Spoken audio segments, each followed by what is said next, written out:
AI. So healthcare is no exception when we talk of technology. Technology has already done wonders to various sectors. And with me today, I have is Dr. Kristen Wyrick, the medical director of primary care in Seattle. Dr. Wyrick, if you could please, just give me a brief introduction about yourself. Um, I am, by the way, Sushant Gupte from HHM Global, and this is a platform which we mostly use to build innovation. And I'm sure that this conversation that we are going to be having is something which is completely related to it. So over to you. Thank you. Thanks. It's nice to meet you. So I'm a family medicine physician. I work for Optum, Washington. I'm also the regional medical director for primary care. And so I oversee four associate medical directors who between them all have 26 primary care locations. And our clinics, range from more rural locations to large cities like Seattle. And anywhere from 3 to 30 primary care clinicians that I oversee. And we're talking adult medicine, like family medicine, internal medicine, and primary care. And it's all outpatient clinic. So really doing outpatient primary care. It's my passion. I'm a huge always pushing for more primary care clinicians, do a lot of teaching. I'm also on faculty with the Washington State University Medical School and really enjoy having students and residents in my office as well. Great. Dr. Wyrick, you've been credited with saying that Ambient AI has actually enhanced both your clinical focus as well as your family life. If you could please put some light on it.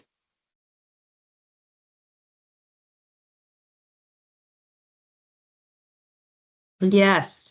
So I think having, we talked for many years about this like future state of having an ambient scribe to do a lot of the documentation that doctors and advanced practice clinicians have to do when we're in the room with the patient.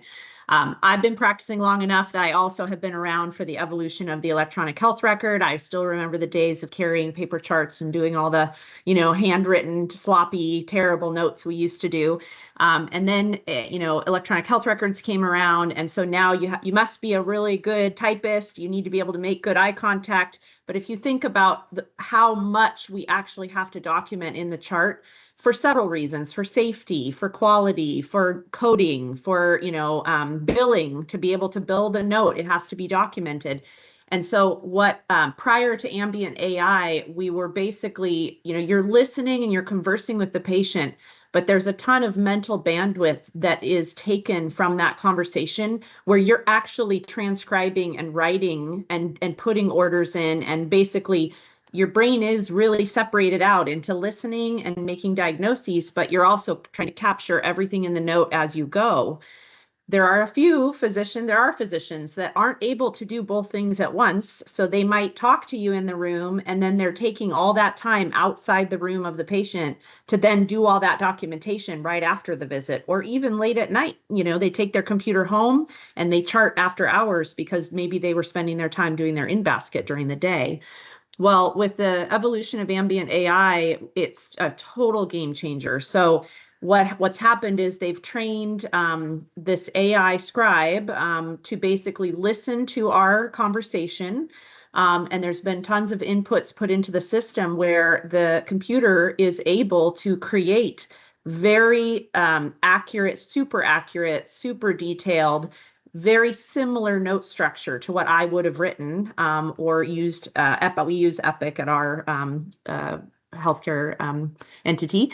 And Epic basically partners with this AI solution to instantly. So not just and we also have had some evolution in the AI where we used to record the conversation. We just use an iPhone for it, essentially, on the desk.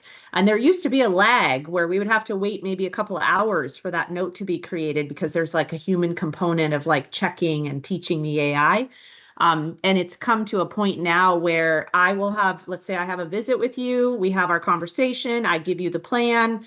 In the 5 steps outside the exam room to my desk, right outside the exam room, that note is already written for me. And it's beautiful, and it's in the exact format I want it in. There's very few mistakes. We have actually done some studies on accuracy, and the AI is actually more accurate than human typists.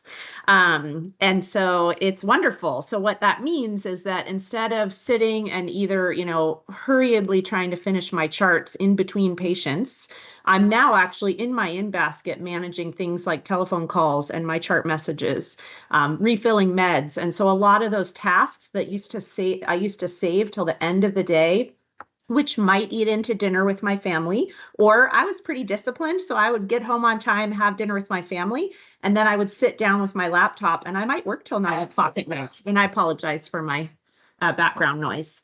I don't do that anymore. So AI Scribe has actually completely eliminated what we call pajama time, which is that's huge for physicians because that's one of the biggest contributors to burnout.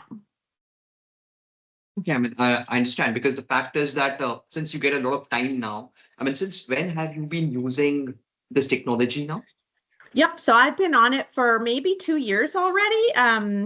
We initially started with a first first version of DAX, and it's a Nuance Healthcare and Microsoft formulated product.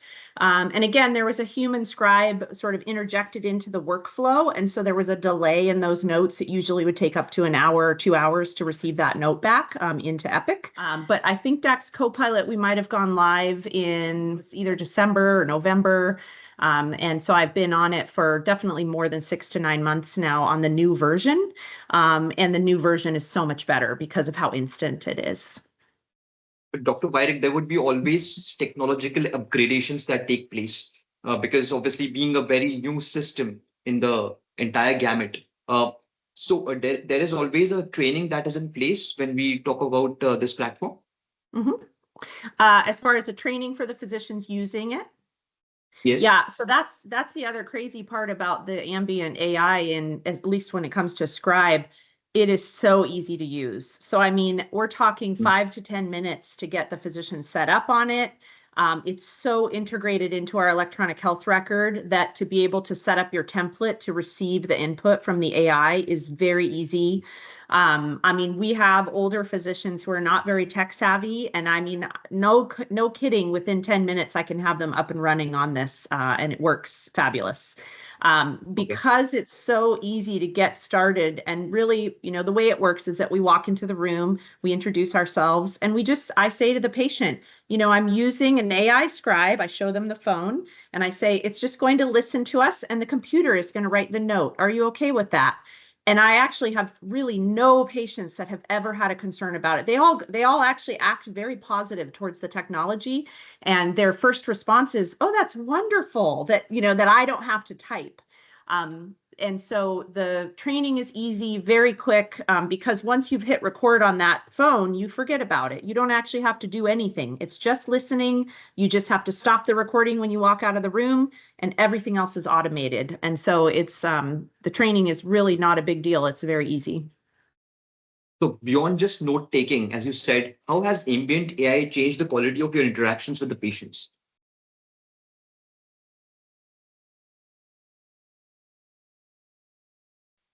I think it's significantly changed it. So I kind of spoke to this earlier, but when we are having to type our own notes, we are, we might appear to be listening and we might be good at making eye contact, but if you think about it, a lot of doctors are probably looking at their keys or looking at the screen to make sure they're in the right place as they're typing. Because I have the AI scribe, my body language is different. I'm facing the patient. I'm more relaxed. I'm more conversational. I can emote and be, and really respond to their suffering or their, concern. And I think even though doctors probably over time do get fairly good at doing both tasks, typing and listening, I still think not having to capture everything in the note, just knowing that you have a scribe doing that for you, is so much better, and it's safer. It makes you more, your listening is more active listening. You're, contributing more. And actually, I'm now finding that I'm really using my cognitive load for like thinking about the differential diagnosis and the testing I want to do, and like thinking about the next question that I need to ask to like oh, that's interesting. They just said that. Let me go this direction. Whereas before, I probably was using a bit of that brain power to, make sure the note is written correctly. So I really think it improves the interaction with the patient and makes it seem more old-fashioned, almost like your doctor used to walk in with a paper chart, and they weren't charting while they were talking to you. They were really just interacting, and then they would probably do that charting afterward. So. Right. So the note is generated, but the physician is still the final authority. But what does your Yes. review and editing process look like? Because how much time does it take as compared to writing note from scratch?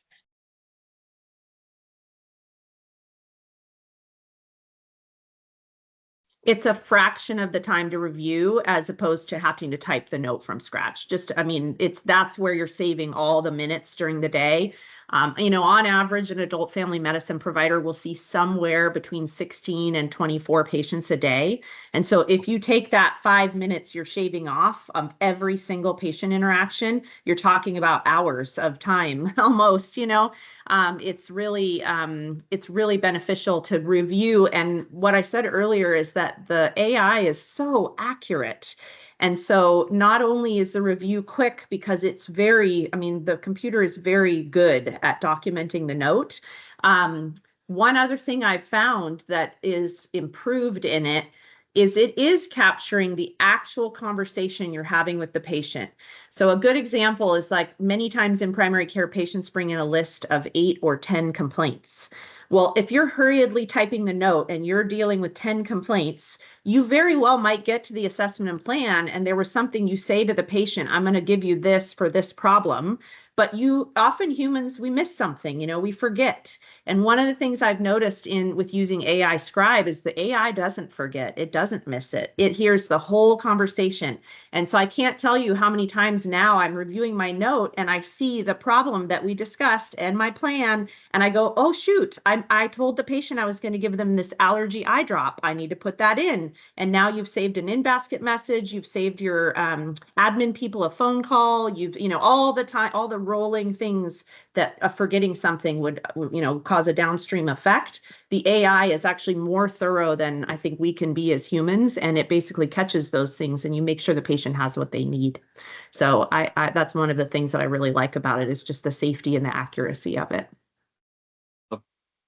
Uh, Doctor, I mean, any live example that you can share where you think that probably the use of AI made a lot of difference as compared to what it was before?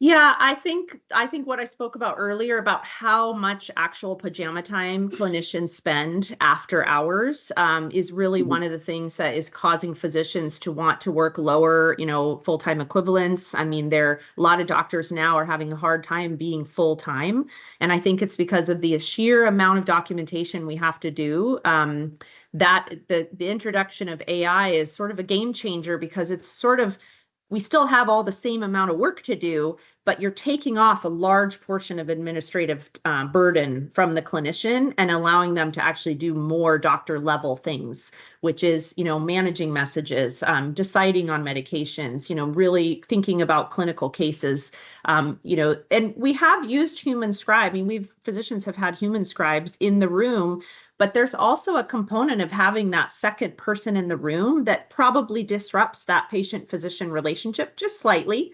Right. Patients who go to a doctor who have a human scribe, they get used to that. But it's also not that direct one-on-one relationship. And you still have to train a human scribe. And then what I've found over time is that human scribes tend to want to go to med school and become doctors. And so almost all of them leave, and now you're back, at square one, having to teach the human again, whereas the AI scribe will never leave me. It's always there.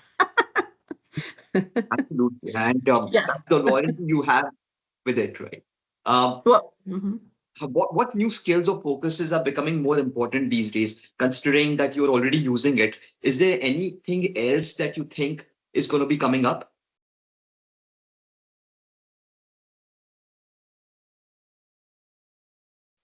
Yes, and I know there are some future versions of using AI.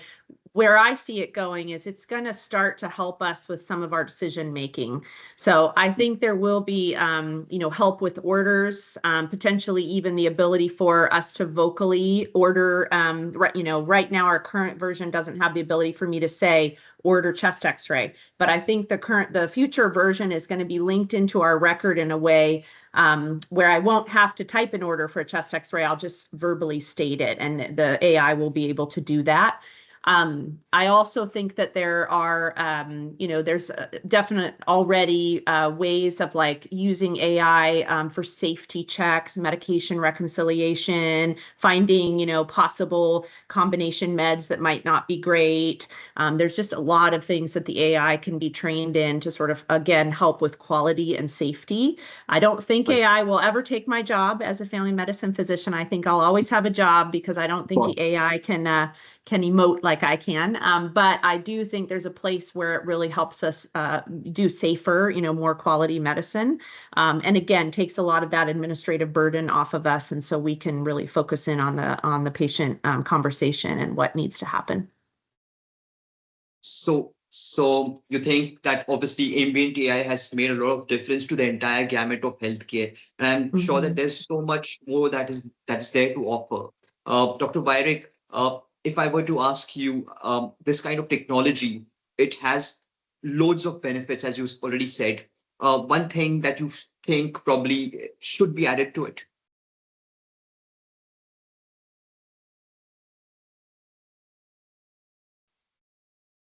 Yeah, so I think, just being able to like do some suggested safety checks or I imagine a day too where I'm not going to have to carry a device with me. Like I could see the future clinic state being that somehow it's built into the wall or the computer.